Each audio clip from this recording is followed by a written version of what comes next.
You'll be surprised. I'm trying to tell you. You'll be surprised. People love that stuff. I do too. I like that. Yeah, I mean, yeah, when you can change your voice, anybody that can do anything, it's just What something up, you YouTube? do. What up? Oh, see on YouTube. Peace to YouTube Live. If you go to my channel, you see us on there.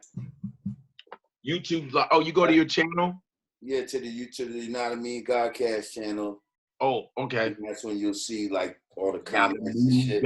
Yes, we have special guests in the house tonight. Dane Calloway. Oh man, we've been waiting for this. And we finally have him in the house. I am so happy to have this brother. Right now, this is just preliminary. We're actually waiting for Rah Digga to get in the room. Fact Checker Rage. We got Godfrey in the building right now, just doing a couple of impressions and shit. What up, Godfrey? Yo, Jamar. You know what I mean? You staying Rona free out this bitch. I know you are. I'm rolling free, man. You know, it's like I had to Rona free like a motherfucker. See, Rona, nigga. It's like that song, My Corona. My Corona. My Corona. I'm basically, you know, we've turned into little kids, man. Now I'm watching cartoons. I'm coloring and shit. I'm getting a color. You said I'm coloring and shit. I just caught me some Play-Doh, some silly putty. I'm setting up a racetrack, nigga. You know. You got models I'm making, you know. I'm playing marbles, nigga. Bring out the Uno cards and the fucking chutes and ladders, son. Come on. All of that. I'm flipping Monopoly boards, all of that. You know what I'm saying? Like video games. I think I'm gonna buy me my boy was playing online. I said, I think I could get me a PS4 right quick. Fuck this and hook this up. Yo, hey, go get it. I'm doing everything. This is stress relief. Get on there and bust your ass. Or I'll hold your hand as we bust other people's ass. Yo, are you PS4? No, but I'm Xbox, but they have like a cross. Certain games are cross platform. Yeah, that's true. You can play with somebody that's on PS4. And I suck at all of it, and I think I could get good, unsuck myself, and fucking get good at some of this shit. I'm actually very good at them shooting games. You know what I mean? You like Halo and Gears of War? All that? Well, like Call of Duty. I like things based in reality. So right now my shit is PUBG. That's all I fuck with, PUBG. PUBG, yeah. I want to learn. Players Underground Battlegrounds. I gotta get something. I'm gonna get something. Well, I mean, in a way, we nerds. That's what we do. Nerds play games and video games. If you're not a nerd, you're gonna suffer. Go ahead. Well, see, I agree. Certain nerds is cool nerds. You see, we the cool nerds. I feel like I'm a cool nerd. Like I'm a cool nerd. I'm not one of those nerds that you're just gonna like Poindexter me and get out of here. Right. Nah, like I'm into intellectual shit. I'm into like you know, computers and shit like that. But at the same time, you know what I mean? Right. You know. Yeah, but nerd on my street shit too, and yeah. The word nerd has been used haphazardly. Now the nerd means you're just passionate about certain things and you just know every nook and cranny to that shit. That's all. The nerd back in the day was the social misfit that was just fucking corny, and nerd now means you are damn near an expert at a particular field or particular subject. That's what that means. You're in tune. You fucking right. Comic books, you damn right. Sports, you damn right. Fuck right. Documentaries, you damn skippy. All it means is you know a lot of shit. Mm-hmm. Right. Because you know a lot of shit and you fucking, you know what I mean? Yeah. I tell my children all the time, I love to be nosy. Pay attention to minutia as well. You pay attention to the details of things. That's right. That's right. I love random knowledge. I love the fun facts, all that shit. I love that shit. Like I'm filled with a bunch of fucking what they call useless knowledge and shit. I love, and you know what? That useless knowledge turned into Jeopardy. Okay. Turn into some money one day. There's multi-millionaires because of useless knowledge. Do you remember that classic episode of The Honeymooners where $99,000 question? Yes, he was going on there and he kept playing Stephen Foster's Swanee River. Yeah, as the would you stop playing that shit? Like play the real shit.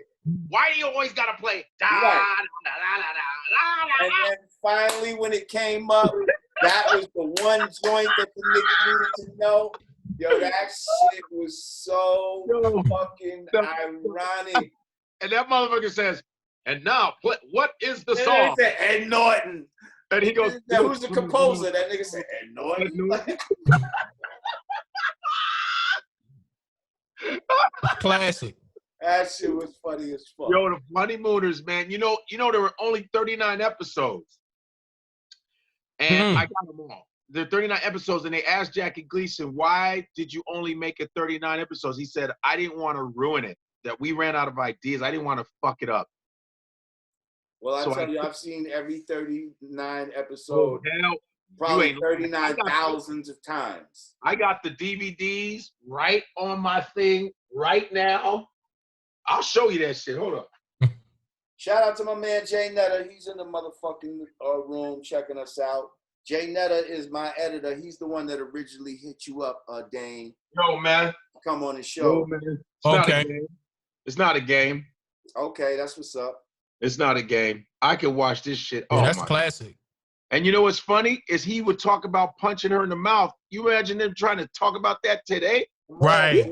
That's true. Like you thought that was normal. You times have changed. Threatening your wife was something that when you grew up, that you were supposed to do. Like, you don't shut up on the They used to say nigga on television too. Yep, they used to say nigga. Yeah, they used to slap broads on TV and then kiss them right afterwards. Yeah, come here, you know what I mean? Like, you know what I mean? Like, come here, you broad. Well, listen, I think we should get it started. I think Digga will probably come in at some point. You know what I mean? She said she was online doing a lot of debating about the upcoming battle between RZA and wait. DJ Premier. Oh, man. So she was going back and forth with a lot of people online and probably sweated her shit out. Hold on, wait a minute. The producers? You skip that real quick. That's major. Oh, let's talk about it. I believe it's this Sunday coming up, right? Saturday at 9. Okay, Saturday at 9. Swiss Beats, who has, he's set up his own little battles. He just had a battle with him in Timberland. Oh, okay. A little while ago, it was Swiss Beats and against Just Blaze. Ooh. So now there's different. I remember that one. Now this is becoming a thing with all this quarantine. People are setting up these little battles where, they going song for song. Hits. That's right. You know what I mean? So now there's a whole battle between RZA and DJ Premier. It's been set up by Swiss Beats. Damn. And it's going to be online on IG Live for all of us to see. And basically, those are some good producers. You think this beat was hard? We'll do 1, 2, 3, 4, 5, 6, 7, 8. It's the 10 crack commandments. And then he's gonna be like, oh yeah, and then he's gonna be like, shame on a nigga that tried that's gonna be too. Shame on you since you stuck old dirty bastard. Like they're gonna be just going back and forth. Like that's gonna be crazy. They said the Little John T-Pain shit was off the chain. Oh yeah, Little John and T-Pain. Oh, I must be late. I feel bad. They said it was so dope, like because it was all like a lot of club shit, bro. It was club shit, but they said Little John was no joke. It was crazy. Like, he got hits. Lil Jon produced a lot of music. Produced for mad people, and that's the thing about Premier too. Like So did RZA got mad hits, but they're all with Wu-Tang. Like Premier is about Premier got hits with Gangstar, with Nicki, with Jay-Z, with Christina Aguilera. Like, dude, Premier's going. Whoo. But don't sleep on RZA now. Nah, I'm never gonna sleep on RZA. And I think it's not even because some people acting like, oh, Premier's gonna wash him, and that's where Digga is flying that RZA flag right now. Like, oh, y'all is bugging the fuck out. Like, y'all better fucking recognize. Well, I mean, look at her style. Ice Cream Man is coming. Raw style. Come on, that's Raw style right there. That's her style of beat that she's gonna pick. First of all, it's not a competition like that. It's just we're celebrating each other. But you know, people turn it into when you say this one versus this one. Really, you need to say. Remember back in the days, they would say like, Parliament meets, you know, Earth, Wind, and Fire or something. It wouldn't really be verses. It would be meets. Like it would be like a. That's true.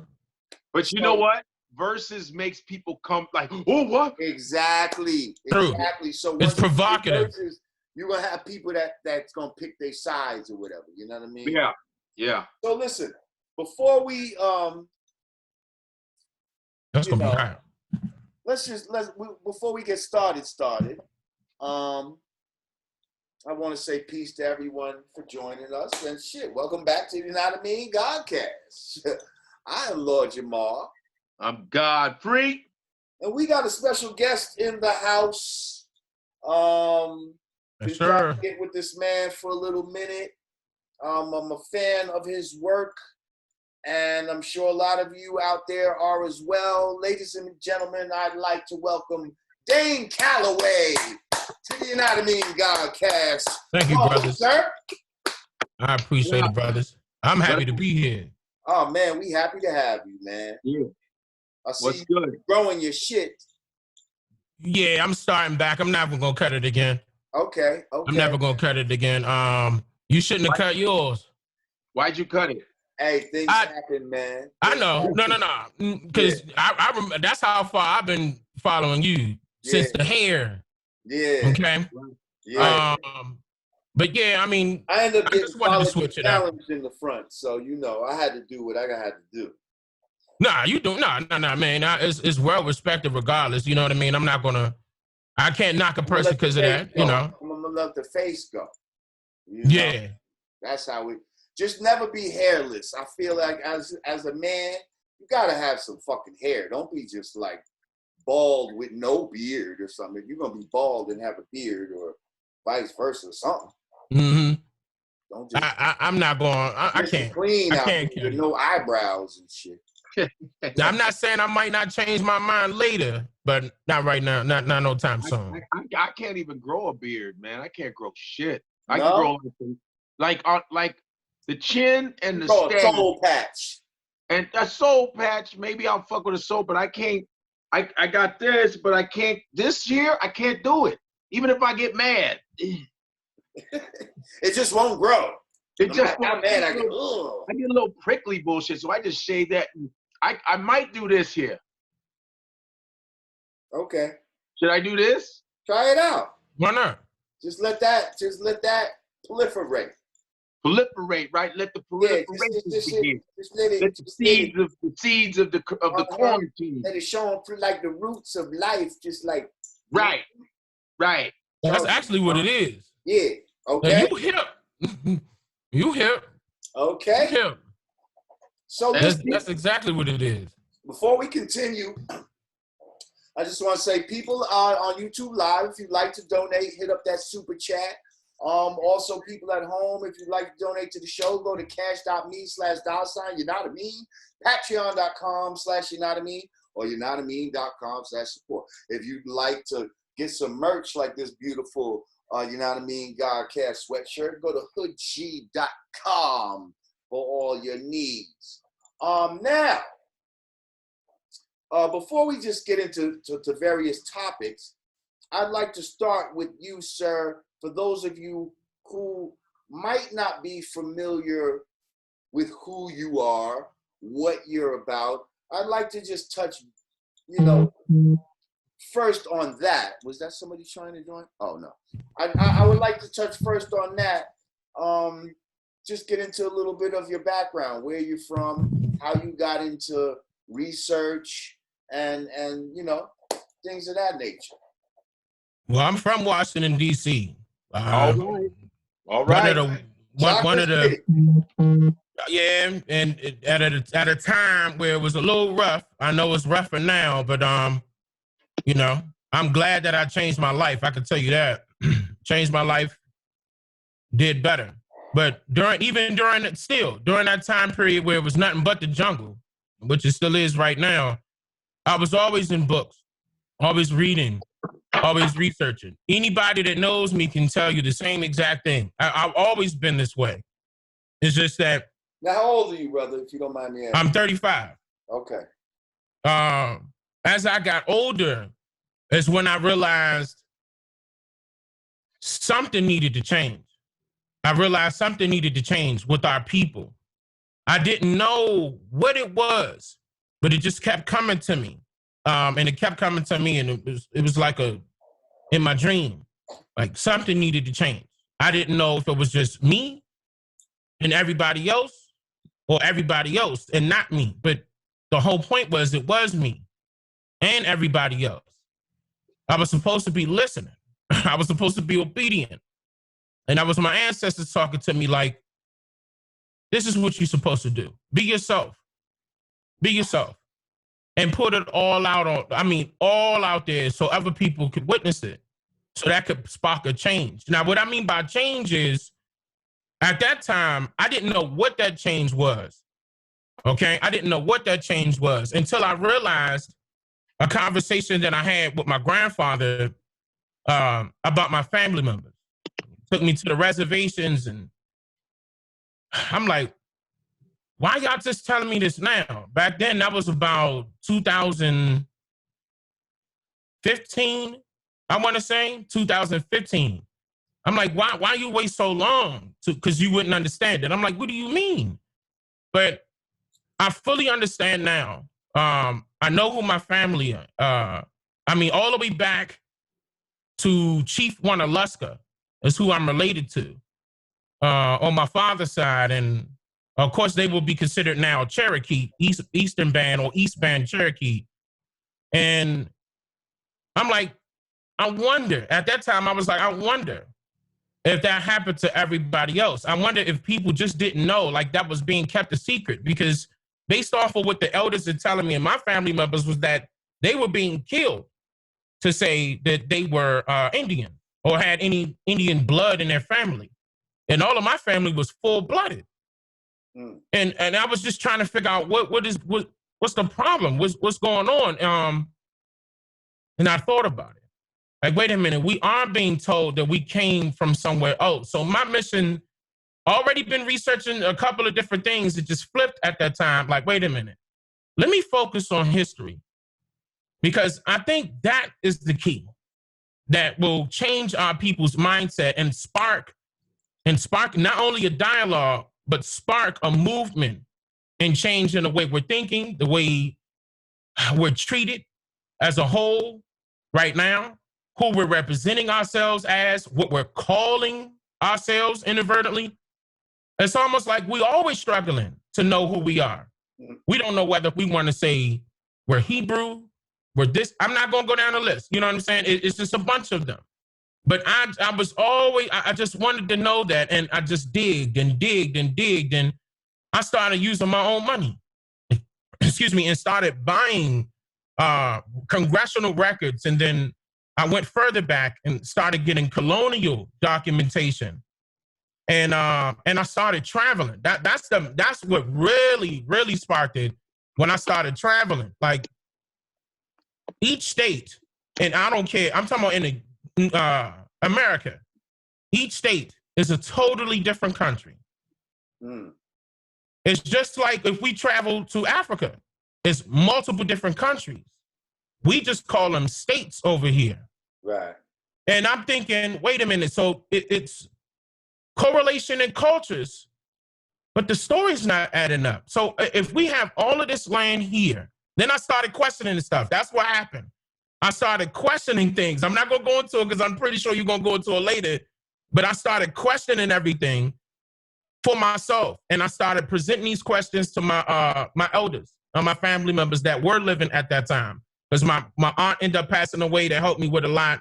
And my grandmother passed as well. But my grandfather's still living. Thank goodness. Because I probably wouldn't have never known. And that's North Carolina, South Carolina, and Georgia is where my family's from. And then they moved to Virginia, Maryland. Well, yeah, Virginia, Maryland, and D.C. It was, of course, it was called the city of Washington prior to it being called the Washington, D.C. or Washington, for that matter. That's nothing but Maryland, mainly. And if we go further back in the 1700s, it was nothing but Virginia. It was called the colony of Virginia. And my family has the records tracing back to that time period. And I was like, I wonder if people just would just sit down and have a general conversation with their family members and see what they can find. Not only find, see what your living ancestors would tell you about your family's history, because they would know if they were slaves or not. Now, I'm not saying that it was no indentured servitude. What I mean by that is servitude did happen. As far as working for somebody, indenture means contract. Okay, that's exactly what indenture means. It means contract. That's another word for contract. So they were hired to do a job. So that means that it was documented. That means that we could pull up these records and find out if our family members came off of a boat from West Africa right now. That wasn't too far ago. That wasn't too long ago. And on top of that, it wasn't that many generations ago to find out if our ancestors were slaves at that time. Because if we go back, I'm 35. If I go back to my grandmother's grandmother, she's supposed to know if her mother was in slavery or not. Right. That's right. Around that same time period. Her mother is supposed to know. It's supposed to know. That story would have went down the line. Would have been passed down. How come when I go to these, it's not even just my family. I go to these elders and I talk about slavery. They don't know what I'm talking about. What do you mean slavery? Now, once again, I'm not saying that slavery is fake. I'm saying the slavery that we were told didn't happen the way it did. Our ancestors would be telling us those same stories. Real quick,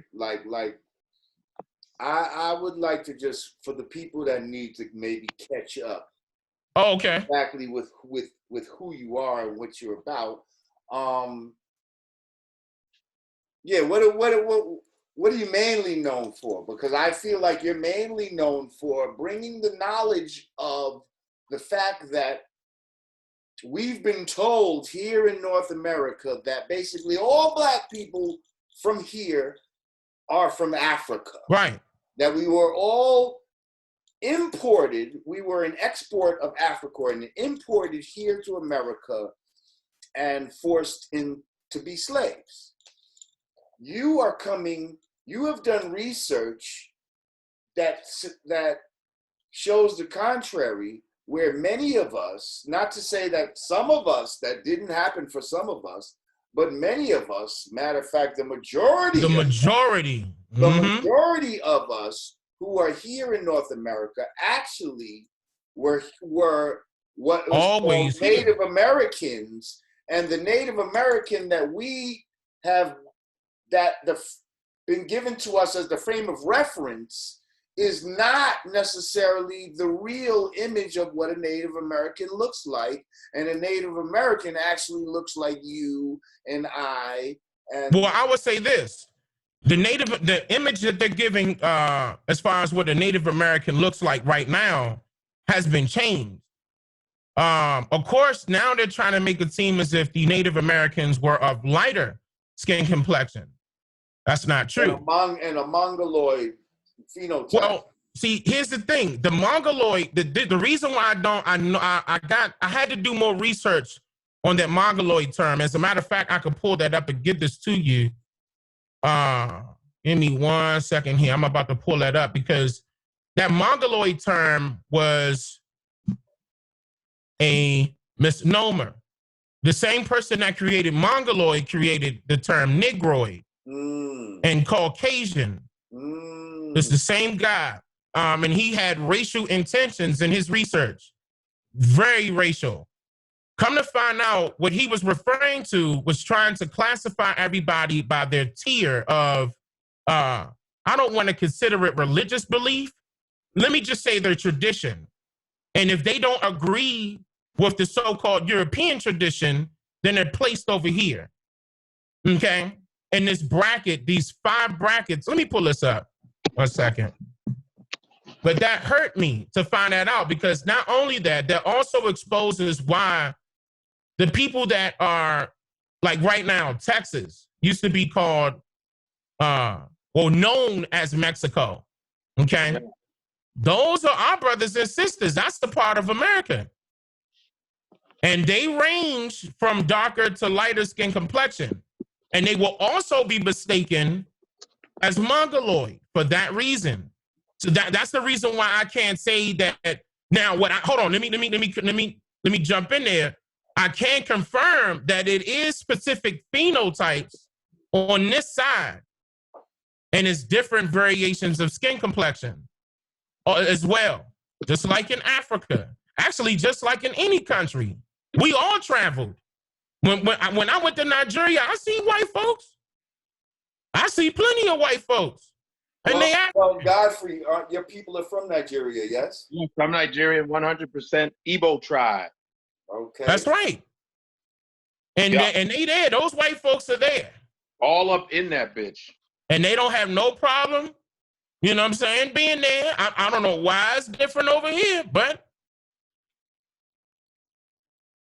okay. And then on top of that, it's a whole lot of stuff that happened in Africa that people are not talking about. The apartheid actually is still happening right now. Let me say that's still happening.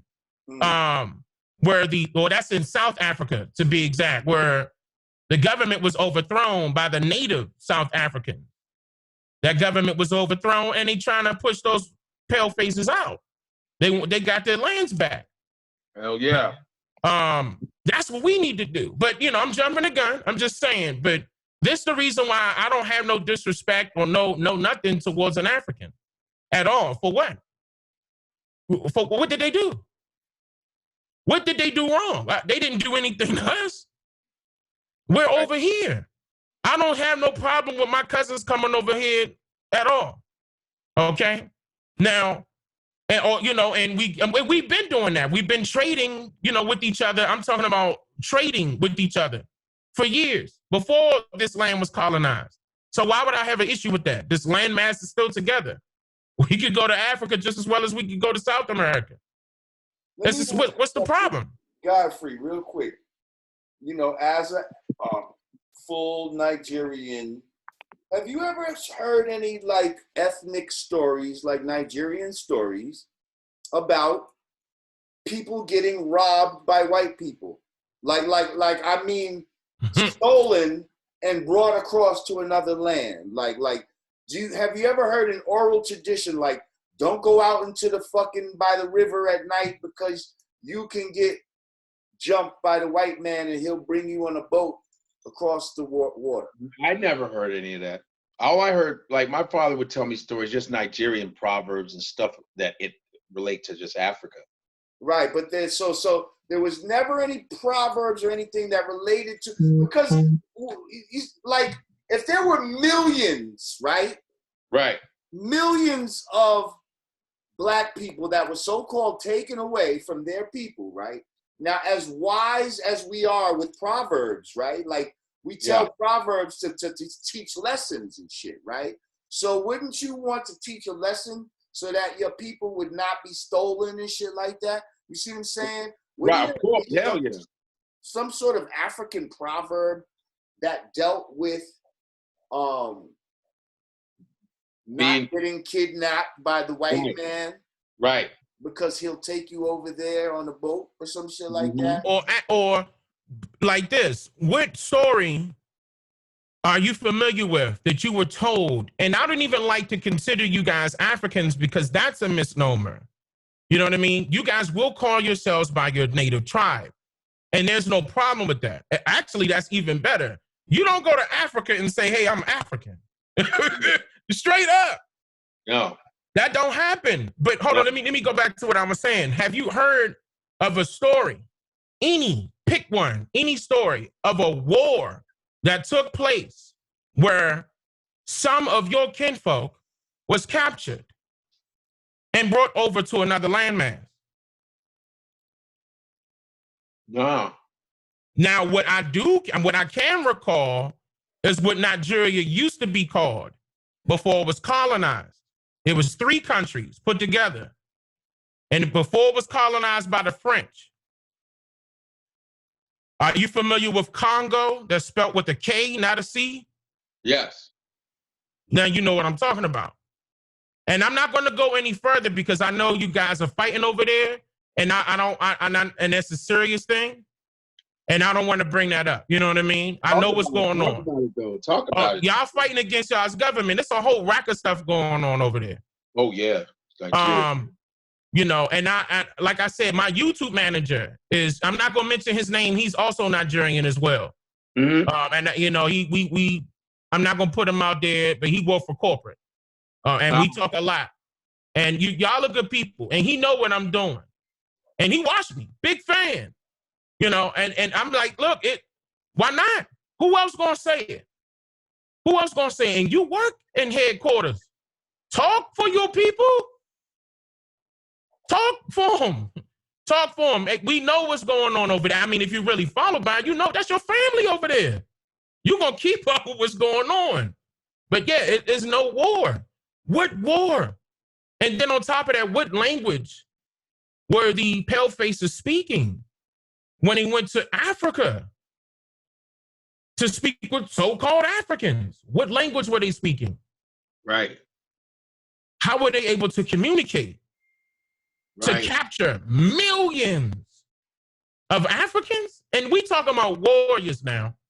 Not no just, oh, come and get me. Warrior. And you gonna capture them with no problem? And it's just a few of y'all? Right. That don't add up to me. Right. Do they even have, I heard they don't have any evidence of the ships at all. Of course not. Of course not. And a lot of these slave trade stories was told, like the transatlantic slave trade, for example. The transatlantic slave trade used to be originally known as the Middle Passage. The Middle Passage, yes. The Middle Passage was created by the godfather, what they call the godfather of anthropology. He's a German by the name of Franz Boas, Franz Boas. Franz Boas. Yes, he's the person. He's the top anthropologist that started the anthropology, #1 in America. He started anthropology in America, coming from Germany. And he also created the out of Africa theory. Mm. He's known for both of those. And his student that made it go viral was also a German immigrant, and his name is Melville Herskovitz, Melville. Herskovitz is Herskovitz. These are the two people that created that story and made, and Melville Herskovitz got funded by a lot of organizations during the top of the 1900s, during Woodrow Wilson's era, in order to push that into the educational system in order for us to learn about it. That was also during the time period prior to African studies being created in white school. That's #1. So we know where the direct connect is because that came before it was invented in schools or brought or cultivated in schools. So now we know the direct connect or who created it. Franz Boas and Melville Herskovitz, they created that story. And not everybody falling for it because they changed the names every time. Once you change the name, it changed the story. And it's almost like they do it every generation. They got to keep up that same narrative. You know what I mean? And this we've been fed this. We just got fed this information in the 1950s. We just got this information in the 1950s. We started calling ourselves black in the 1960s. And that wasn't even on the census record. Oh, here goes Digga. She said she was in the comments. She was Rah Digga was in the YouTube comments screaming to let her in, and I ain't even see her in there. My bad. No, she is a lyricist on top of that. Hey, Mom. Is that a living face you got on? There we go. Hello? There you go. Yeah. I'm in the comments like, hello. Hello there. I'm like, where Digga at? I'm a big fan of yours, by the way. Hello. How you doing? I'm well, and yourself? I'm well. I'm huge fan. Huge. Thank you. Like, you so underrated. You don't need look. They need to be putting you as the queen. I don't know why they doing that. I really, Nicki Minaj. You might like Nick, but look, she ain't got them bars like how you do. I haven't heard another female yet spit like that. It's subjective. If you say I'm the queen, I'm the queen. I'm rolling. Oh no! You're not gonna. Hey, you're not gonna fight with that now. Name one. Name a female that got bars like her. I'll wait. Me too. Okay. I know what I'm talking about. What's up, guys? What up, Rah? How are you? I'm fine. I just kind of tuned in. I didn't really hear much of the combo. I just jumped in. I was waiting for you to. In the middle. It's dope. In the room, and I saw you were all engaged in combo, so I just started chiming in the comments like, "Hello, I'm here." Yeah, we were just building here with, Mr. Dane Calloway, and just, getting into a little bit of his background and how he got into researching and some of his findings and all of that. Okay. He's in the middle of like explaining the fake slave trade narrative. Gotcha. It debunks itself, really. I didn't debunk it. It debunks itself. I'm logged in from my phone. I left my damn laptop charger in the studio when I was doing my Dirty Harriet live broadcast. Thank y'all for tuning in. Okay.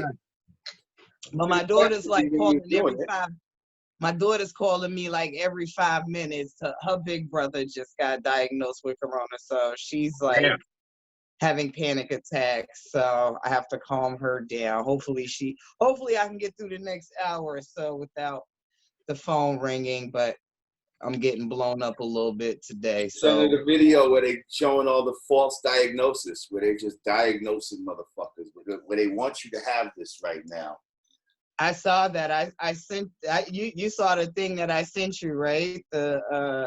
The girl going off like they didn't exactly. Like, yo, I just had a little fever. Now they didn't even really give me a test, and they saying coronavirus. Like, that's the shady shit I'm talking about. Like. But the CDC admits it on their website. They admit that they're stating the causes of death, well, actually they're saying COVID-19, and it hasn't been proven. They don't care. They're still going to put it on there.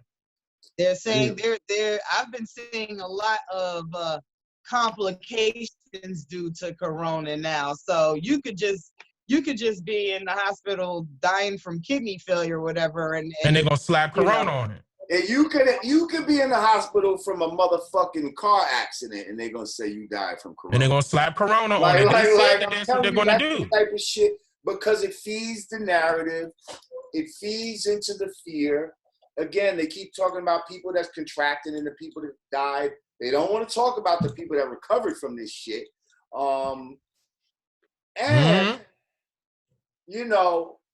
Thank you. As I'm researching more and more, now, like, this is all a false narrative. It's a false narrative. I don't give a fuck what you say. Like, there is a polar opposite to all things that are real. in the universe. Real things have polar opposites to them. Hot and cold, light and dark. Everything has a polar opposite. What would be the polar opposite to catching a sickness? Catching it. Can you catch health? Because that should be the polar opposite. I should be able to breathe on you, and I'm not talking about mouth-to-mouth resuscitation. I'm talking about the same way I can cough and make you sick, I should be able to cough and make you better if I'm healthy. I don't think it works like that. But because it doesn't work the other way. That's what I'm saying. It doesn't work the other way. The same way you can't catch health, you cannot catch a fucking sickness. You don't think you could catch developed in the body due to certain state. You don't think you could catch colds from people? What's that? You don't think you could catch colds from other people? No. Now, there's bacteria that can possibly, if you have a lower immune system, get you sick. But bacteria is different than a virus. Okay, a virus is not something that can live outside the body. Therefore, all this shit about washing your hands, that's all some bullshit. Stay away from each other. That's all some based on some bullshit. Based on what we've been taught that you can catch shit. But again, people like Dr. Sabi and all kind of motherfuckers that really tell you the real deal will tell you there is no catching anything. First of all, we all are in a cycle. We all are going to get sick at the same time. And that's some slick shit. Like to do this now, it's spring, from when we're moving into different climates and all of that. Like, this is part of the cycle when the body cleanses itself, going into different seasons. And so, of course, people are going to have colds and shit right now. So now anybody that sneezes or oh my God, that's corona. Like, this is some bullshit. And people die. People die every fucking day, but you're really not paying attention to what it is. Now with all this corona, oh, this one died the other day. That one died the other day. They said it was corona. They're dying from corona. Like, I do think there's a mass hysteria going on, but I don't think, I don't think it's necessarily fake. I believe people are dying and they probably are doing something. But I don't believe that the transmission is the way that they're saying it is. You got chemtrails being sprayed above your head every day. We don't know what the fuck's in that formula. They could have now tweaked the formula for us to be inhaling some shit for certain motherfuckers to get sick. I don't fucking know what the fuck they're doing.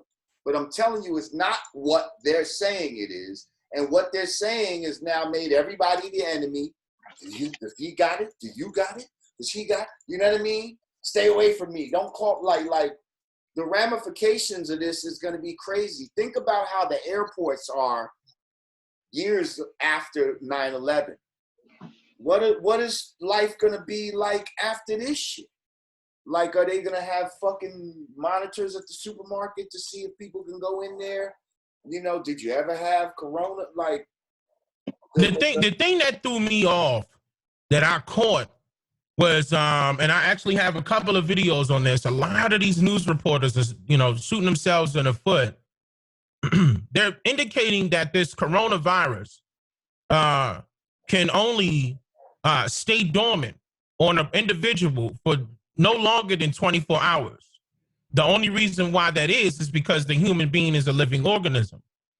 But the problem that I'm having is that when the reports came out of these deaths, they're indicating that after a person dies, they go test the individual to see if they have a coronavirus or not. And I'm trying to understand, how is that possible? When it's not an issue. The person is dead. There's no longer a living organism. So how does the virus stay dormant? You know what I think is happening? I do think there is something very real happening, but I also feel like the government is covering their ass because, they weren't ready. They aren't, you know, they don't have the sufficient tests and equipment and things that they need to really get a handle on what's going on and how it's affecting people. So the best way to is in the test.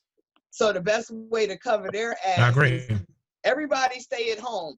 Don't come to the hospital unless you feel a symptom. Don't get tested. Like that's the only way they can cover their ass. You see how China doing? I just saw something where they got the police with helmets that are thermal scanning people's bodies for, you know, fever and that's things what like they that. want over here. But this was all planned. They predicted that China would be that harsh about it. They've already had fucking ID 2020 simulations on this back in 2010, 2016, 2019. They've already simulated this and talked about China would have a hermetic seal on the fucking virus, and America's policy of strongly advising people not to do things would prove deadly. Like, all of this bullshit, they already planned this shit out. So the way that China is being totalitarian about it, and they're going to make it like they were successful with that, America is going to say, look, that's what we need to do. Because look how they killed it real quick. But the only way they killed it is they fucking sealed people in their houses, and they had threw drones at people, and they really restricted people's freedoms. And certain of us are going to be dumb enough to ask for that. Yes, that's how they solved it. Let's do the same thing. Please save us. Yeah. That's what they're wanting, Digga, and we have to be. That's what the fear mongering is for. No, I'm saying it to say that China's they're just always more technologically advanced than us anyway. And they're also crueler and don't give a fuck about their people's rights or any shit like that.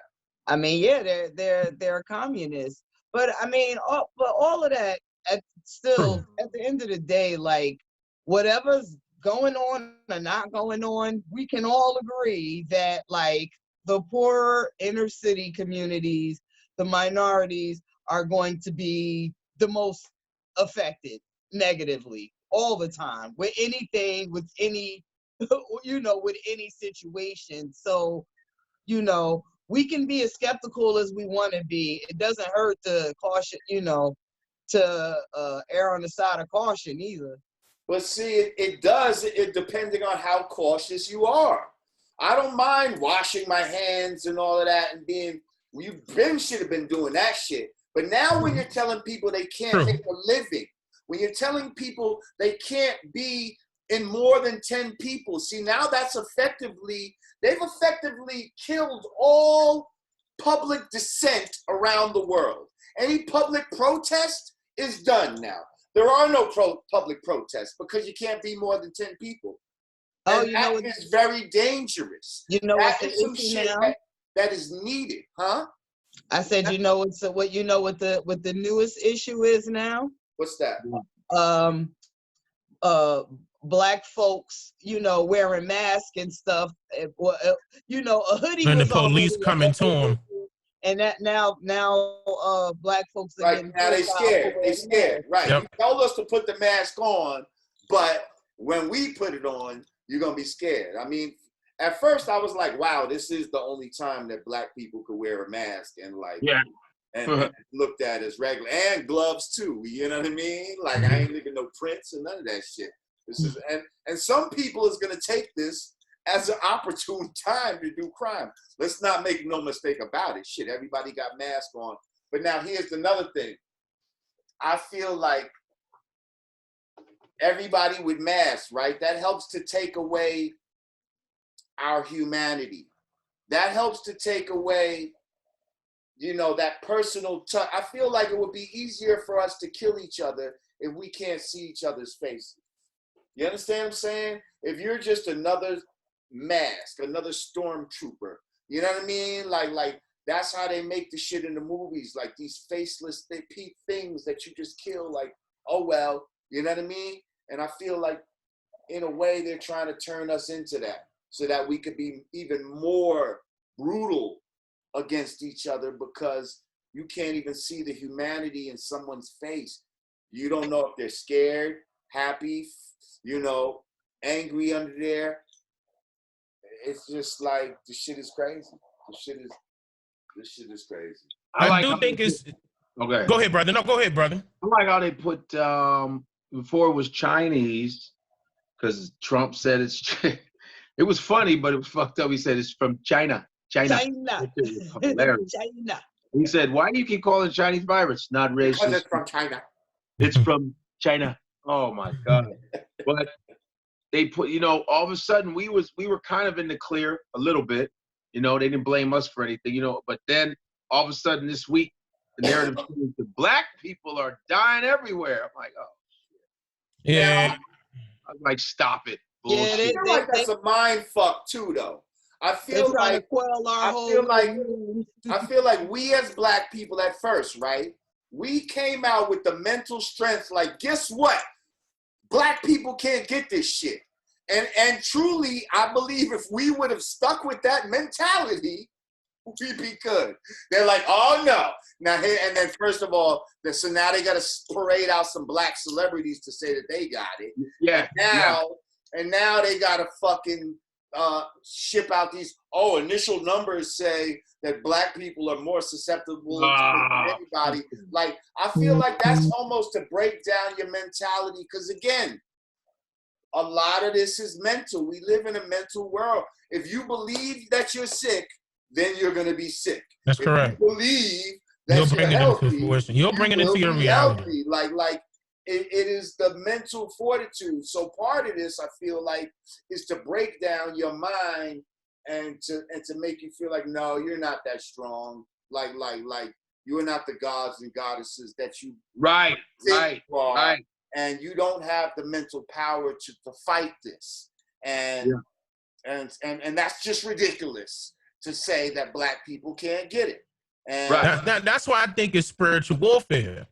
And I keep saying that. I mean, even all the way down to and I don't mean to bring it, you know, to this point, but all the way down to the towers rather that are already here prior to them even installing 5G, they have been attacking us from quite some time now. Even at the top of the 1900s, where radio frequencies were first installed here commercially, because, you know, they were using it, you know, through military first, but commercially, that affects our, you know, we're electric beings. That affects our frequencies mentally.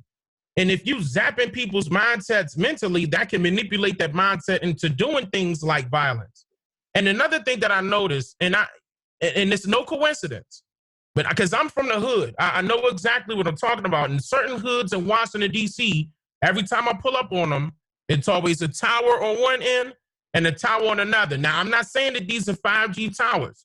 Keep in mind that the 5G towers are nothing but repeaters. They already have towers out. They're called Gwen towers, to be exact. GWEN. These towers have been in existence for a while now by the Air Force. Gwen towers meaning ground wave emergency network, where they're bringing the hertz, the transmissions between 150 to 175 kilohertz.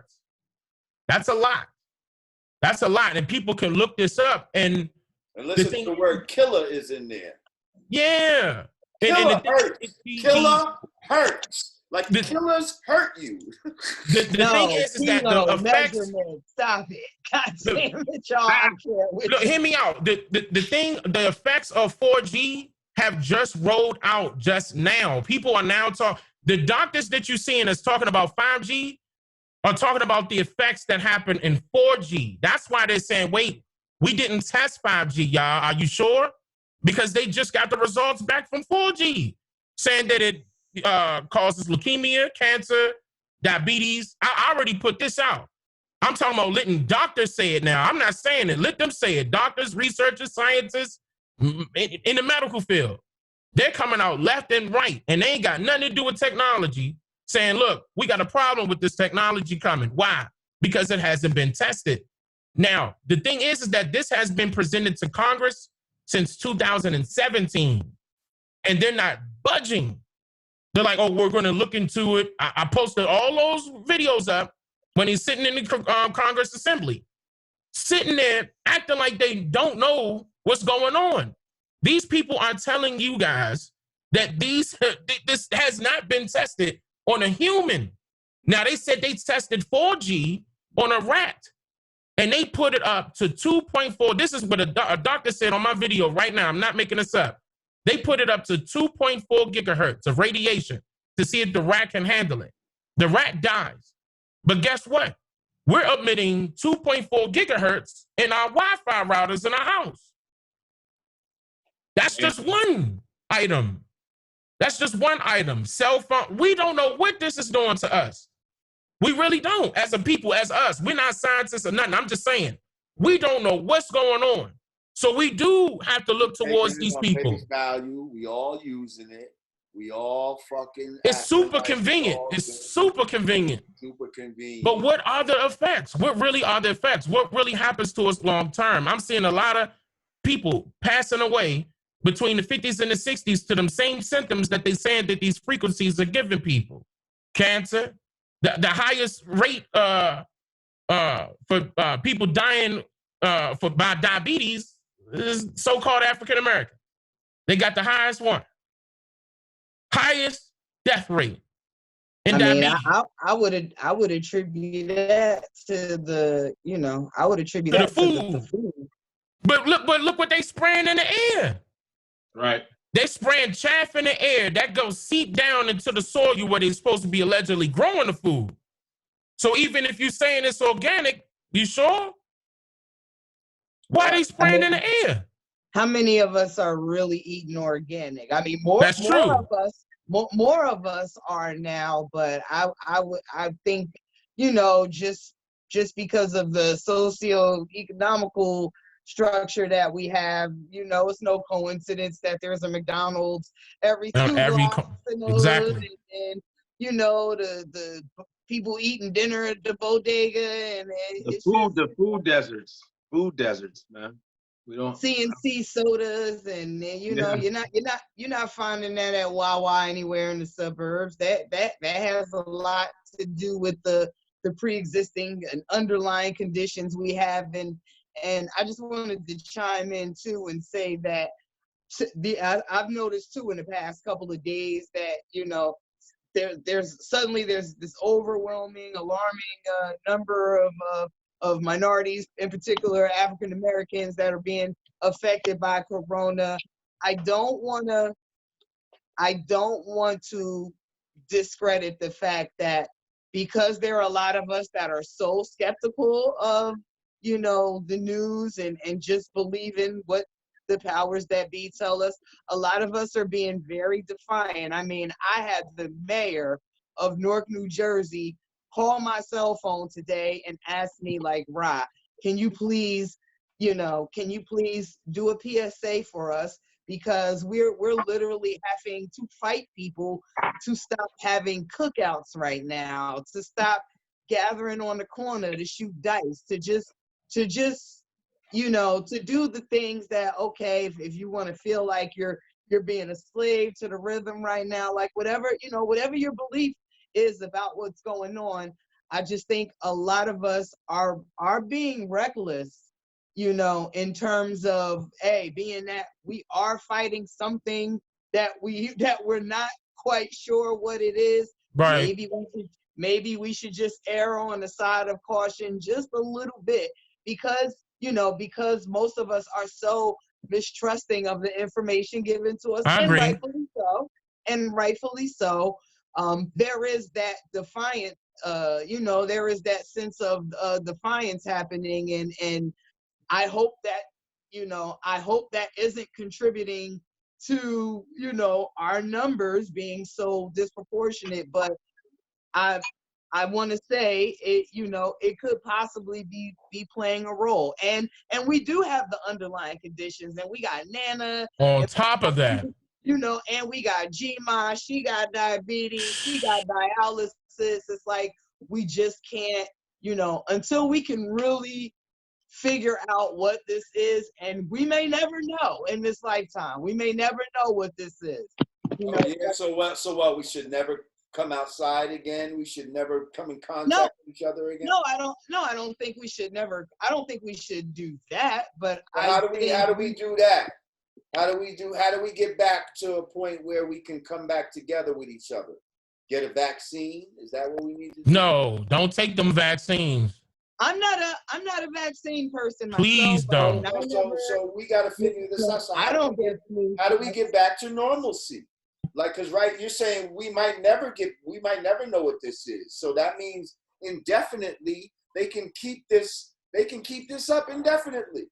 And if we believe that it's transmitted the way that they're saying, then we're never going to be able to come back. We may never know the real story behind what this is, but trust me, at some point there's some pharmaceutical is going to say, hey, we got the cure, we got the vaccine, and everybody's going to rush to get it. I hope not. And those that do, those that don't, at least we'll be at a place where, if you don't get a vaccine and God forbid you get stricken with something a year or two from now when everything kind of gets back to normal, hopefully we'll be a little more on top of the situation where, you can do something as simple as like, go to the hospital and pop a pill. Or that's if you're of the belief of Western medicine, or if you're of the alternative holistic regimen, just I'm saying they're lying, and you can't catch this shit from a motherfucker coughing on you or sneezing. So all of this is for naught. People are going into debt for nothing. All of this social distancing is for nothing. Okay. I strongly do. And if hold up, one real quick. And if they stressing us to stay inside, something's going on outside that they don't want us to see. Continue. Something is going on. I agree that you do have to have a certain degree of caution. Because we don't know what it is, and we don't know what it entails, and it is super convenient for some odd reason that we're allowing strangers to tell us what's going on without showing us. All we're seeing is numbers, charts, graphs, and video footage. And then are we seeing any paperwork, of these individuals getting this coronavirus? Where's the document saying that this person got the?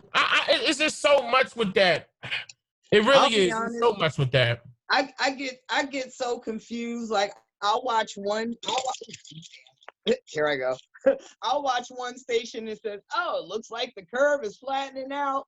Then 5 minutes later, "Oh, this is the most deaths we've seen today." Like they're scripted. They're scripted. They're controlling everything. I completely tune out the news. I give myself 30 minutes in the day and 30 minutes at night just to see, what's what and who's who.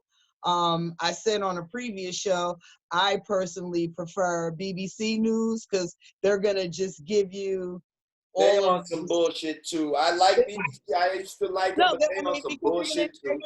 They're gonna give you all of the shit minus the Trump shenanigans. So that's what I need. Like I can't do, a scientist saying this, a doctor saying that, Trump saying the opposite, the World Health Organization leader saying this, Bill Gates saying that. Like I don't want to hear all of that. I just need somebody.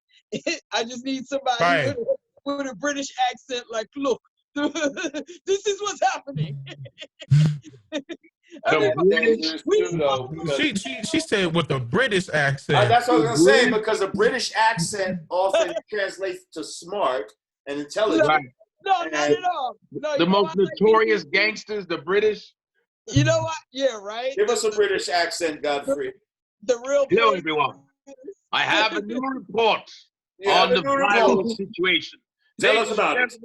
Don't worry. You can get in contact with your people, but do it at the discretion. Also, African Americans are dying fervently. We have to stop it. White people do not have it anymore, and only blacks do. Please. Just listen to that. Bro. Stay home. Thank Just you. imagine that. Just imagine that. No white people catching it. Right, and they're catching it like a motherfucker. No, actually, but we know. Hey, check it out. You know what is happening that I'm not seeing broadcasted all over the news. What? How about Africa has the least cases? That's true. In the entire continent of Africa, they have under 500 deaths. And they going Trump. Trump turned around and the Corona Task Force said that they want to test the vaccines first in Africa. Did you see those French doctors? Did you see those 2 French doctors talking shit? Yeah, they ended up. They got blasted. And all of that. Why do you want to go test Africa first when they got they got blasted? But that's what they do. Black people, they test the ones that are undesirable to them. Man, they did that before though. That type of shit is about. But there's some African leaders that ain't having that shit. Oh yeah, no, the Africans shut that down. We gonna start fucking people up. The Africans now start fucking people up, man. Yeah, we need to do the same thing. We need to start people need to start getting their jaws cracked. Fuck that. We need to be doing the same thing over here. I'm not trying to promote I'm just saying we need to be doing something. We got to stand up. I saw a lot of, especially them South Africans, stand up to that government. I started shedding tears. Like, why can't we do that? Did they just stand right at the border with the bow and arrow, like? Yo, they took over their government. They shut that government down. They stopped working for that white man.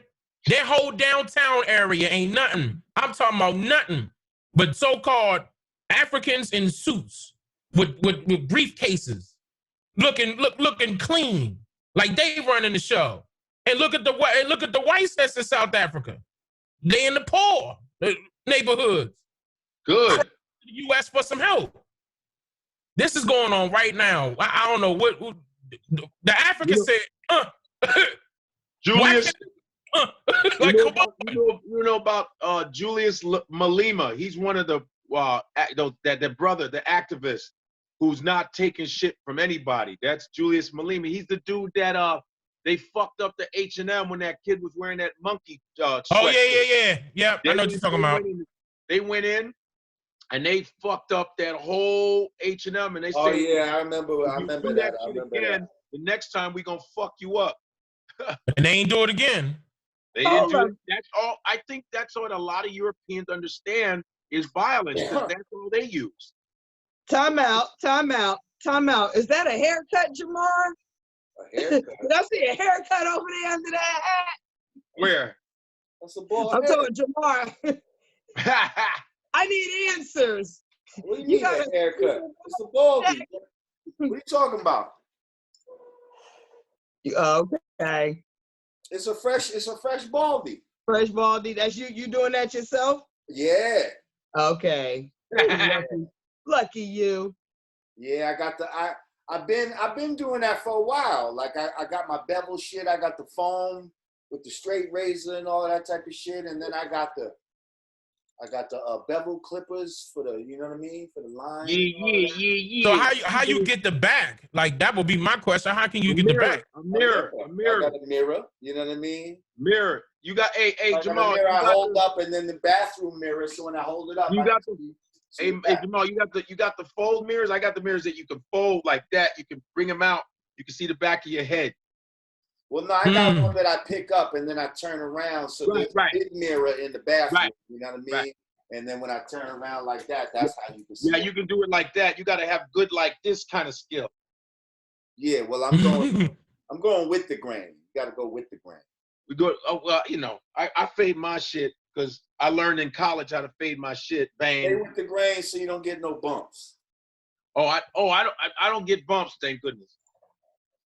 I know. I tweeted the other day and said, fellas, I challenge you to show off all your no cuts in your hairline. Oh, you know what's so funny? Just before I cut my shit, if I could have been in that challenge, and dudes was replying, they was covering their face like, look. It would have been funny. Hey, you know what? I think we're at the point now. I'm every podcast, every show that I'm seeing, everybody's streaming from home. Like girls are looking like the 80s again, like when we put a curling iron to our own hair. I was thinking about rocking in my robe, like oh yeah. Just doing the shit, but we got an auspicious guest. Now next week, if we ain't got no guest, I can't promise that you won't see me. Shit, I was in my I was in my pajamas like two shows ago, three shows ago. God damn it.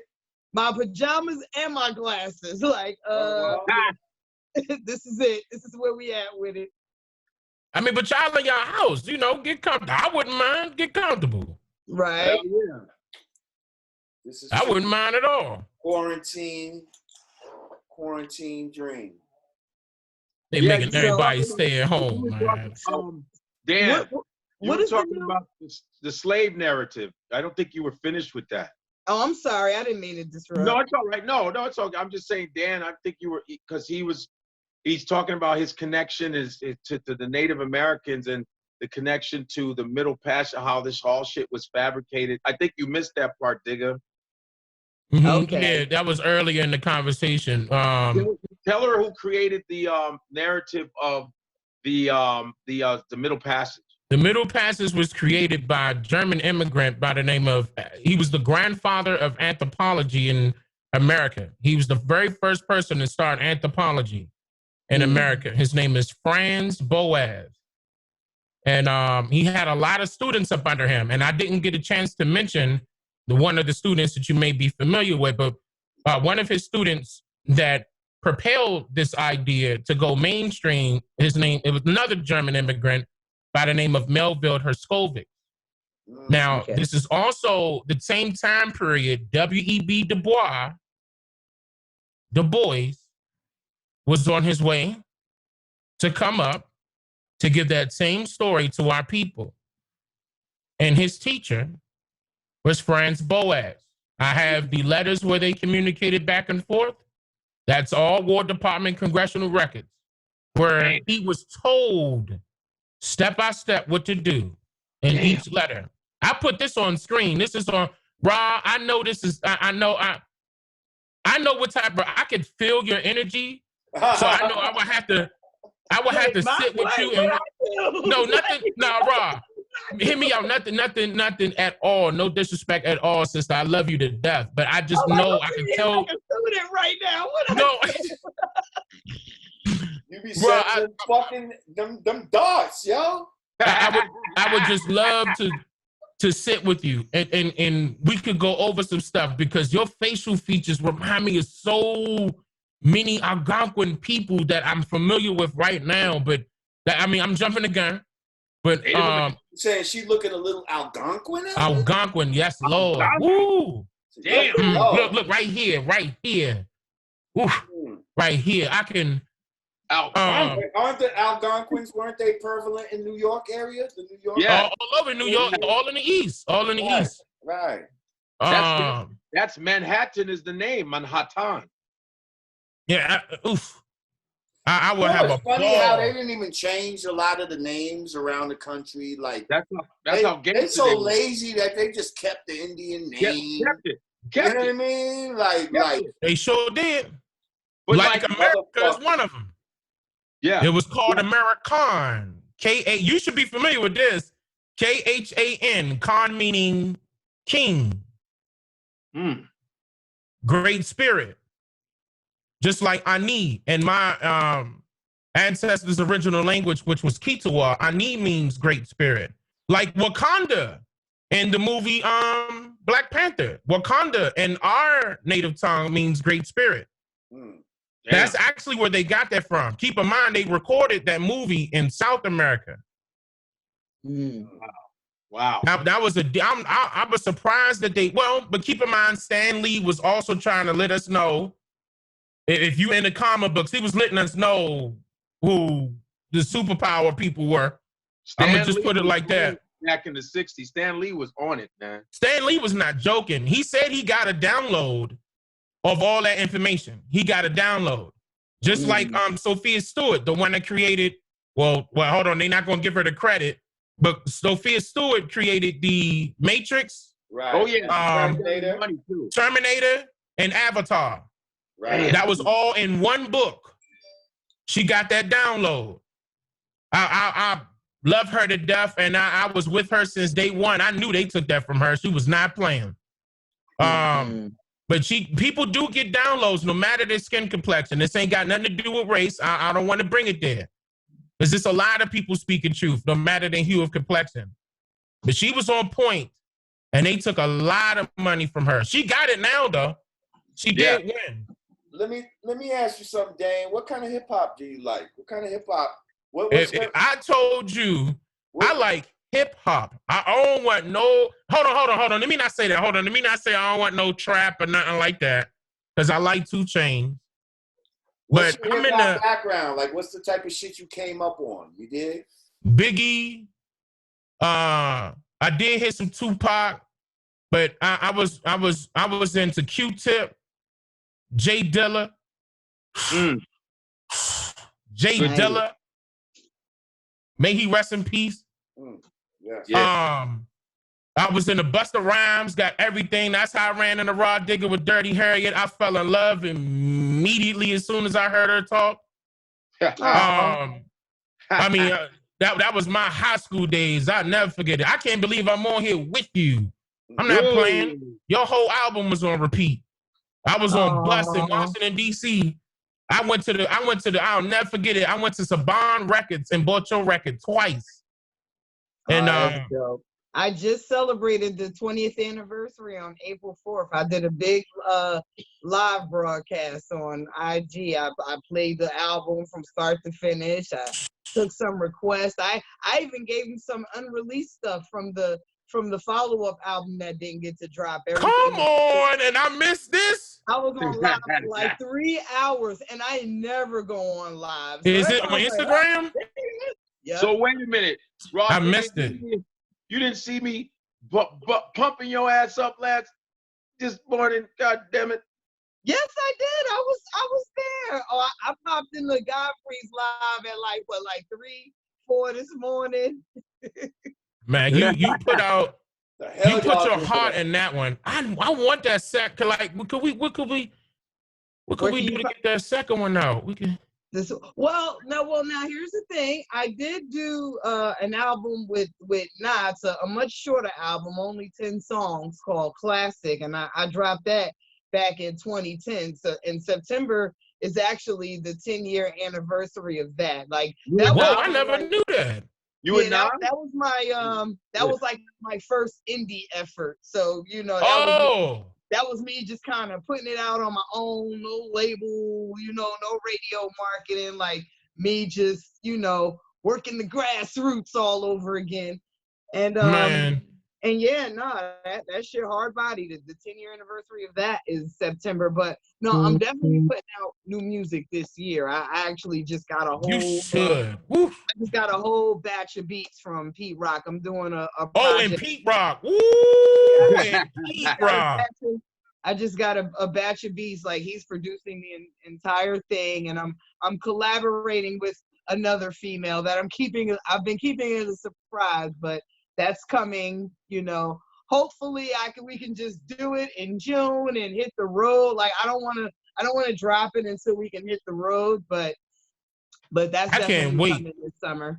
Because you still got your I don't know what you did. Look, remember that show you used to be on that it was hot. I'm trying to remember the name of that show where you were having conversations, but you were freestyling. Lyricist Lounge. Lyricist Lounge. That was a Lyricist Lounge TV show on MTV. They're bringing that back too, by the way. They're supposed to be bringing that back. That's really dope. I guess the equivalent of it. I guess today it would be a little comparable to Wildin' Out, but yeah, in the way he did. Yep, I knew that looked familiar. It reminds me of it. They're supposed to be bringing it back. Yep. It reminds me, you were killing it. Did you? Okay, now you can tell me the truth. Were you freestyling or was that written? Sometimes, well, you know, there were scenes that we were acting out throughout the show. So that was definitely that stuff was scripted. You know, like you would have to tailor it to your own. Like you wrote your own rhymes. Right, of course. But so you had to, but you basically had to follow a narrative. But then we did the cipher at the end, and all of that stuff was off the head because we would take the last person's line and you that's know, true. keep it going. How you gonna let the guest interview you? No, look, I'm a fan. Questions. I'm a fan. I'm a big fan. I don't know. I just love talking. Girl loved. Oh, she loved it. Oh yeah. She got the right to. She got Rah Digga. Oh yeah, and you know. You know. Tell me more about my eyes. Yeah, tell me more about my eyes. No, she got the right to do that though, man. She got the all outright to do that. I can't even think of another female album I purchased other than hers. Real talk. It's. I mean, Kim was okay, but she ain't had them bars. Not like that. I ain't stopping you. What do you have? What do you have upcoming? You know, what do you have new for the people? Do you have any? I have a movie coming out. I'm working on movies now. Now I'm getting ready to. That's why I said I'm getting my stuff set up and everything. I'm fixing this room so I can put out full-fledged movies. Okay. Hopefully we could get on Netflix. You know, hopefully we could get on Netflix to keep spreading the word. That's what I want to shoot for. So I'm making a couple of pilots right now. And then like, you know, the transatlantic slave trade. Yes. American. Yeah, that one is called Reversed. I put that one out right now. Okay. I showed you how that story of saying that we came from there to here actually happened in reverse. In the 1800s. And I pull all the records up. I put everything on screen. YouTube took that down. I had it on YouTube. They took it down. Where could people get it now? You could get it on Vimeo.com on demand. Okay. I'm trying to think of it. Vimeo.com/on-demand/reversed 2020. It's available. I am gonna move these over to Amazon shortly here. I'm gonna move them over to Amazon. That one and Biological Warfare was my first movie that did very, very well with no promo. Okay. That Biological Warfare was actually right before all this stuff happened, and I was kind of warning everybody then. I'm like giving them a heads up. Going on right now, Biological Warfare. Right. I was, and this was a year ago. I was, or a year or two ago. No, it was a year ago.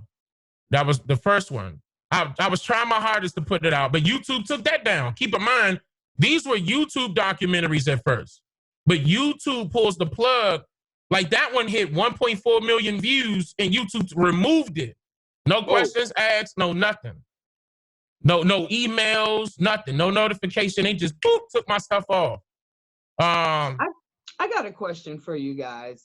What do you think of, like, now that they're making it pretty much a mandate for all of us to wear the gloves and mask, and then you have Trump like, I'm not putting on any mask. What do you think? Do it again. Do your impersonation again.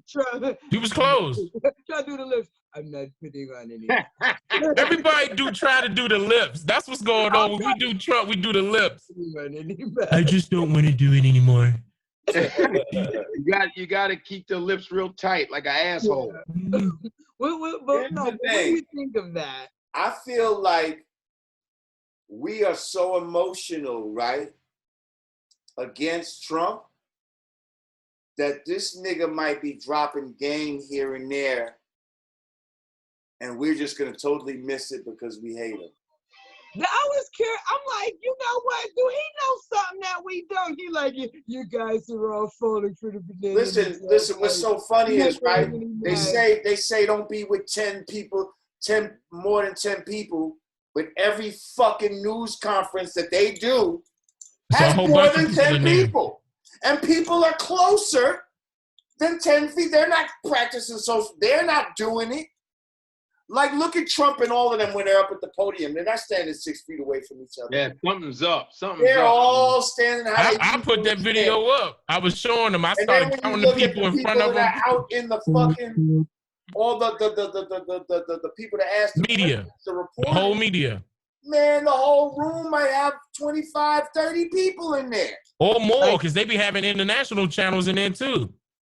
Like y'all really peeping like he's doing the absolute opposite of everything that that they're telling. Because first of all, your man Fauci, look him up.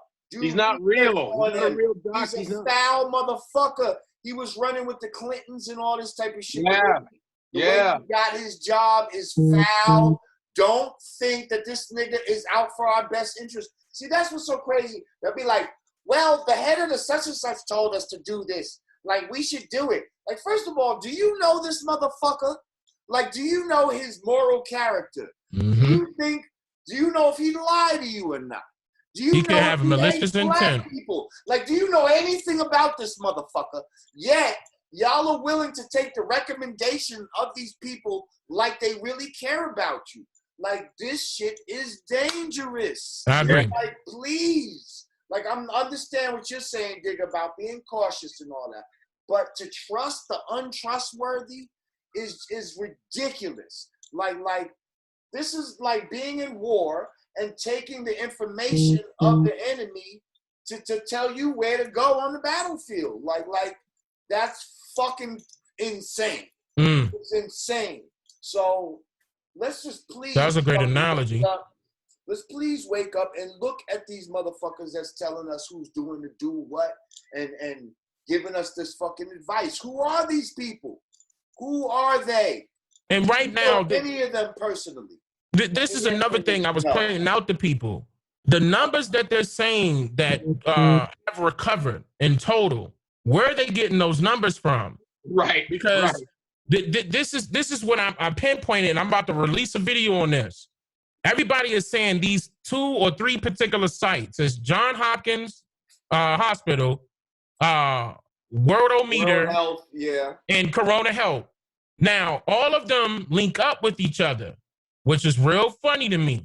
Because when I go and check their sources, they're indicating that they're getting these numbers from WHO, which is World Health Organization, and the CDC. Now, when I click on that website, on both of them, they only indicate the total number of cases and the total number of deaths. That's it. No number of recoveries at all. And they're staggering. So where did that come from? Let me say, I think the most recent thing I saw was today. So today, as of today, it's being reported that there's been 1.5 million cases. And they said 310,000 recoveries. Close to, well, now it's close to four, now it's in the upper part of the better part of 400,000 recovery. Close to 4, like 4 and some change, maybe closer to 5 something recoveries, and about 93,000 deaths. Right. No, you're about right, because when I checked it earlier today, it was around that same number. Mm-hmm. But where are they getting those numbers from? That's what I'm saying, because if the CDC from, we already said that they're fucking giving people false diagnoses and shit like that. That too. And it's just all helpful for their cause for this shit to go up. Now let me ask you something. Does anybody get the flu anymore? Right. Like, what happened? Know that this is just somebody don't have the flu, or are they gonna say if you got anything that's like this that you got this COVID shit? Well, I think that's happening too, and that's what what I sent you earlier today with the girl, like they didn't text me. I just told them I was a little feverish, and they, I got that. She sent that to me. They just put COVID on my results. I know what you're talking about, and she showed that paperwork, and it said COVID-19. Right. And she had on a mask the whole time. I got that. She wasn't tested or nothing like that. Not at all. She said she wasn't. And first of all, she would have told us if she was, because of how they tested you. 90-something of fever was. It wasn't. And There's a good friend of mine who gets bronchitis like every season religiously. And yeah, she was made to stay home and self-isolate because, you know, it comes with the chronic cough, and, you know, they just attributing that to that. That's what it is. She's like, no, but I cough every. That's what's so genius about I cough every 3 months for the last 20 years. But so do we all. See, that's what's so genius about this. When you go from season to season, the body starts to cleanse itself. So this is the time when, if you have toxins in your body, they start to release. And once those toxins are released, if you have too much, certain viruses will form inside the body, which will attack these toxins to get rid of them. Viruses are actually things to help you inside your body, just like a fever is there to help you. It's there to liquefy the waste inside the body, to melt it down so you can flush it out through the mouth, through the nose. What he means by that, for the people listening, it's a defensive mechanism that kicks back. Your body kicks back. That's what he's referring to, and he's absolutely correct. Our bodies were made to, you know, get rid of waste. We're in a state of homeostasis, meaning the body is always in a state of trying to get to a state of health. You know what I mean? Mm-hmm. Like, so it's always going to do whatever it has to do to get back to a state of health. So certain blood cells and all of that, certain things will go into motion and attack certain things in order to get back to homeostasis, which is, you know, proper health.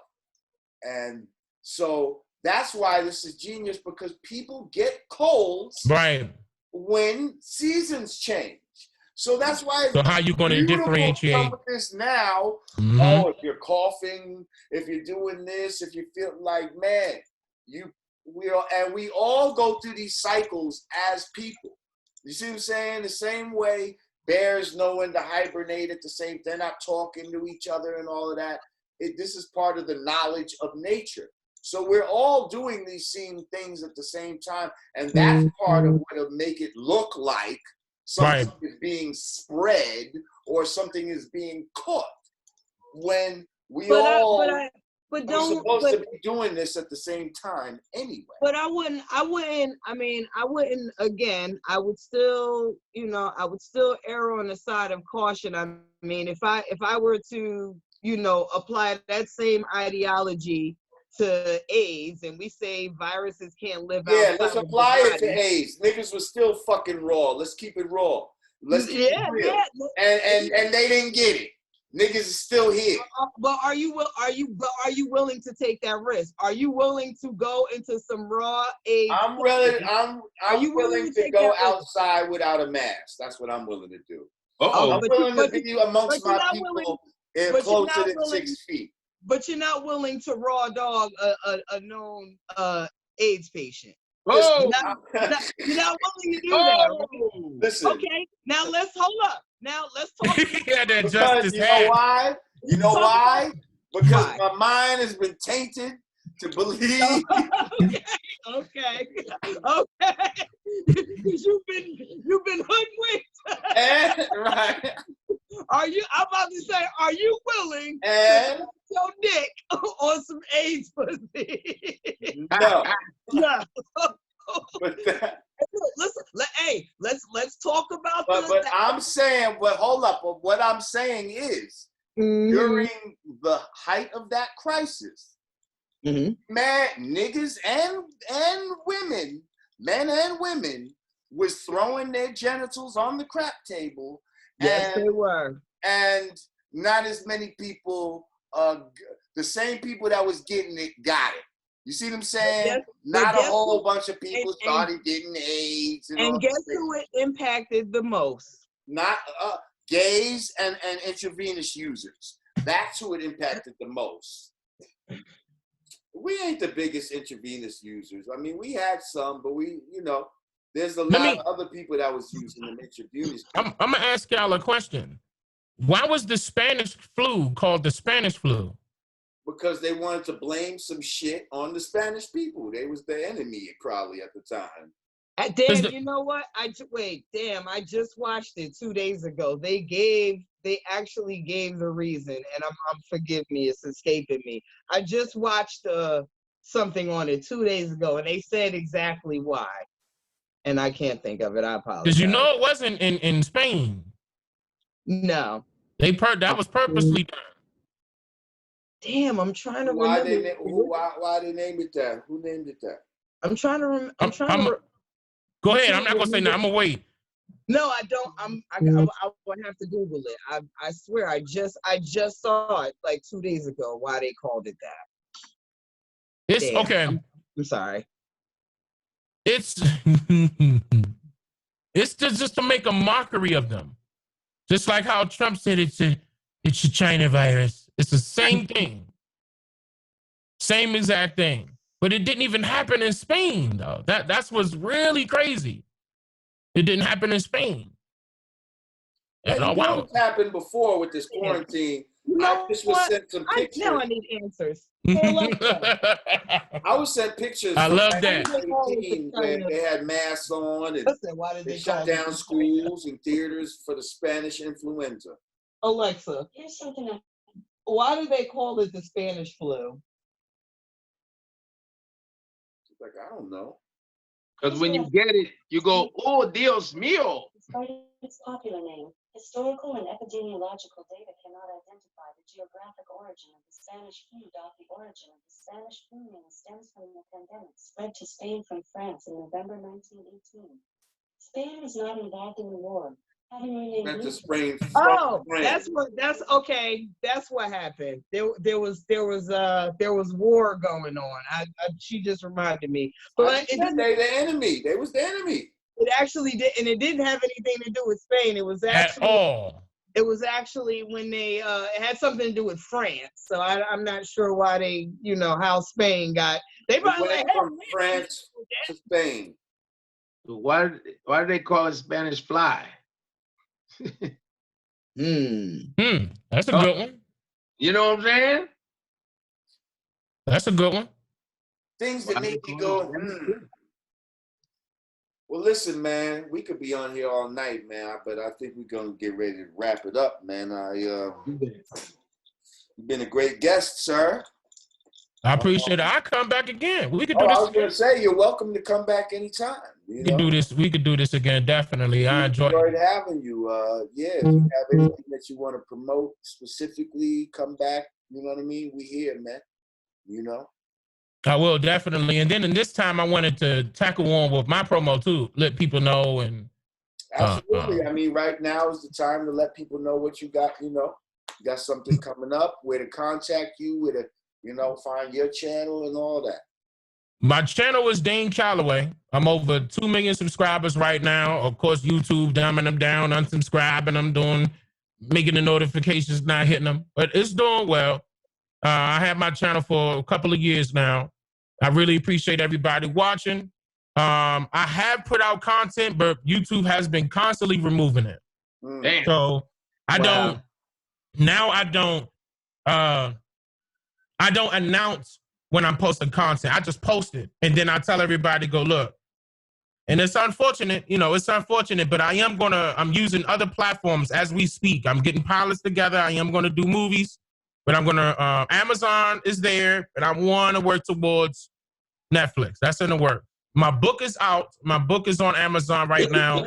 That helps people that wants to learn about the basic necessities that you need to conduct in order to trace your family's genealogical background by records, not by word of mouth, by records. I have a step-by-step guide that's on Amazon right now. I think it's like $30 at the most. It could be lower than that. I can't remember the price right off.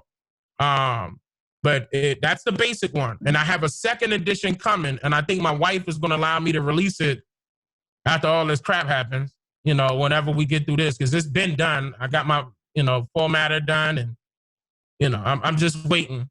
But that's going to help people out even more. They'll be able to research by state. That's how I set that book up. I got it by state now. Each state is going to be all of the information that you need to grab all of your family members' records. Rah, I would love to do yours. I know yours. I was gonna say I would love for you to yours do gonna be mine. easy. I could. Yours gonna be easy. I could just see it. Same thing with I ain't going to Jamar. I ain't going. We ain't gonna say too much. Same thing with it because I'm telling you, I can't wait. I can't wait. That'll be beautiful. And then y'all can can't nobody tell you different. A lot of my elders are still living too in North Carolina. North Carolina. Oh Lord, see, I'm from North Carolina. Oh yeah. I'm from DC, but my family's from North Carolina. My family, they're all in Raleigh, Durham now, but my grandmother, my maternal grandmother and grandfather came from Wake Forest, and a lot of the elders in my family, like pushing 100, like they're still living. Like I think the oldest living relative I have is like 1, maybe 2 generations removed from slavery. So that I would love to. I travel. A lot of our history is very intact.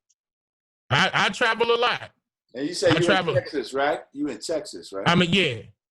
Right now, but we could go anywhere. That's what's up. Okay. Of course, after I could still move right now, but I'm just not sure about how other states are gonna react. Right. That's the thing that they not being clear with. Like, could we travel? Maybe we got $30 flights. You better get on that $30 flight. Nah, but here's the thing. There's a lot of these states, if you coming from New York or New Jersey, you're getting escorted to quarantine. Yeah, and you got to be in quarantine for 14 days. I heard that. That's why I didn't make a move yet. Yep, I've even heard that if you try to get funky and jump on a turnpike, they with a Jersey plate or a New York plate, they are escorting you to the other side of the turnpike, back up north. Oh man! All right, well, serious? Yeah. Yeah. I didn't hear that shit. That's crazy. Yeah, that's what we don't want. Somebody put out on Facebook. They got stopped at the Delaware state line. Like, back it up. Let me just say, man, before we get out of here, I feel like we're, a lot of the conscious community, people that had knowledge of self, we've been able to live within the society, relatively comfortable without having to fully draw the line. You see what I'm saying? But now those times is over. There's gonna be a time when you're gonna have to really decide what you're about. You know what I mean? When those vaccines come and all of that, and if you say you don't want it, your comfortability factor of life is gonna be some other shit. You know what I mean? I hope they don't do that. I hope they don't mandate, because you can't name a vaccine right now that has cured anything. Listen, we can hope for a lot of shit, but this shit has already been planned out. They know what the fuck they want to do. I would like to do this, Jamar, on the next time we broadcast, between now and our next broadcast. I would really like us to sit down and put our heads together and just come up with a list of things that we as a people need to be utilizing and doing in this downtime. We need to be strategizing. We are fully aware that, like you said, whatever comfortabilities we've been allotted and afforded up to this point could be gone in the snap of a finger. Could you sustain with what you got in your house right now? Right. If 5 minutes from now they sound the alarm and say, "This is it, don't leave your house," you come out your house, you're getting shot. Are you fully equipped to rock? And y'all know what I mean? So on multiple levels, right? Right. Oh, definitely on multiple. All the way to a point where food, our people used to be farmers. Right. Our people used to be farmers, and who farming now? Like, if everything was shut down, God forbid that happened. Though, God forbid that happened. Grocery stores, just imagine that. And people have children. You know, that's not funny. We should get back to that. Like, why not spark? Like, that could be one of them. Why not teach a person how to start a garden? Things I've been talking about already. At least start you a garden, something. Start a garden. I mean, like yes, you have. At the very least, grow you some tomatoes, some greens, something. You know what I mean? Some potatoes, peppers. something. Yes, something. Have some chickens. Yeah. It's so many things that you could do at home and in your backyard right now. I mean, I know a lot of our people in project housing too. Okay, and that's another thing I'm thinking about. I have been Rah. I've been thinking about that. Nice. Trying to think of the solutions that we could come to, because it's going to have to come to that point. Okay, we could talk about the negative all day long, not a positive. What's the next point? Okay, what's the next? We established the issue. What's the solution now? I agree. We should go to the solution. I agree with that. I wouldn't mind hopping on board with that. I could write some stuff down. I do know some farmers that could give some tips. Like professional farmers that look like you and I. They could talk as well, and they could explain, you know, how to start a garden and what are the easiest way, inexpensive, and basically how to grow your own food in your backyard. I think that's one. Godfrey, they're telling you to fight the sleep in the comments. Fight it, Godfrey, fight it. Why are we always doing this to Godfrey? Okay, so we can go out on a jovial note. Brother Dane, have you been following or keeping up with any of these versus producer battles that's been happening on IG? Well, we were talking about that when you wasn't here. Yeah. We already talked about RZA and now I heard your take. I heard you say, and I understand why. I understand why you're going to side with RZA. No. I think I have Preem winning it. No, she's saying don't sleep on RZA. Oh, okay. I have Preem winning. I have Preem edging it. No, I was just getting into it with someone on Twitter because they said that Primo was gonna wash RZA. All he got is woo stuff. I'm like, wait, whoa. Nah, he ain't gonna wash him. He ain't gonna wash him. All he got, that's all he needs, first of all. But no, I say it's almost two different like spectrums, because you got one producer who created a sound, for his crew that was like niche and specific to them. And then you have another guy who was the go-to guy for the hip hop hits. But hang on, Premier also did that for his crew, and then as well. Yeah, that's true too. He did have a niche sound for Gangstar. You see what I'm saying? No, you're absolutely right. As much as I love RZA, I know Primo. He gonna get that one. No, I definitely have I have Premier edging. I don't have him washing. No, not washing. All of this other millennial jargon. I definitely have him edging RZA though, but I don't think it's going to be the cakewalk that seems to be, other people. I just want him to play "This Goes Out to You." I just want to hear that one. Oh, you mean Kicking the Door? Kicking the Door was one of my favorites. Well, listen, when Godfrey starts dozing, that's the cue. We love you, Godfrey. That's the cue. Listen, we don't work too hard.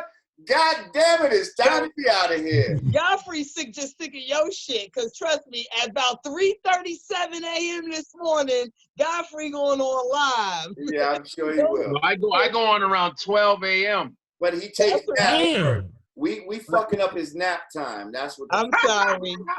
Godfrey, you go live at 12 a.m.? Yeah. On YouTube? On IG.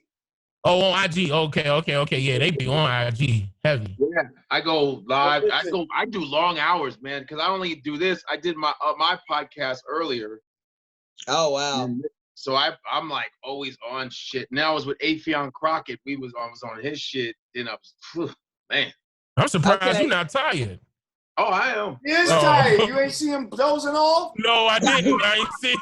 Nigga dozing off right here, right now. Oh, man. But listen. I'm listening. Let's do the shout out everybody on YouTube Live. Shout out, once again, if you want to donate to the show, go to cash.me/$Yanadameen, patreon.com/Yanadameen, or Yanadameen.com/support. Subscribe to the channel. Yes. Hit that notification bell.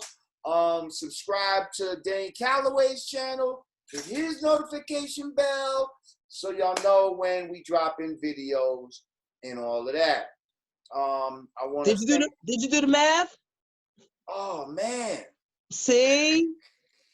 Today is April 9th, making today's math born. Born is to be complete. Born is to bring into existence. Okay, we make knowledge born. Okay, that's what we did today. We made our knowledge born. We brought it into the world and made it manifest. Okay? Yeah. I didn't even know what date it was. Me neither. Don't feel bad. I looked down as soon as they said it, like, oh. Yeah, I just go by, night and day. Night and day. Seriously, like, other day somebody's like, I thought it was Tuesday or some shit. No, I like definitely Friday can't. Or some shit. I definitely can't tell Saturday from a Thursday. It feels like nothing. My days and nights are mixed up. It's a wrap. When you busy, you I don't think we look at it. We don't pay attention to it. Super busy. You can't look at it. Once again, I want to thank our guest, Dane Calloway, for coming by. Again, I appreciate you having me. I appreciate that. Catch him on his YouTube channel. Your IG, I'm just here to make you think. Is that? Yes. I'm just here to make you think on IG. I got the shirt on, but I know I can't. Yeah. I got one of them on. You have to stand up or move back or something. You know what I mean? Not this camera. Anyway, check him out. Get his merch. Support him. Your camera look better than mine. I'm going to have to get a computer camera now. Yeah, well, I got my light too. You know what I mean? So. I got my light too. That's what I'm saying. Why it's not? Not mine. I'm gonna get it. I appreciate you having me, brother. And it was a good one. It was a good one. I wish we could do it again. I know we probably will. No, we will do it again. You know what I mean? This was the first interaction. We'll do it again, and we'll really, laser focus on certain topics and dependent. You know what I mean?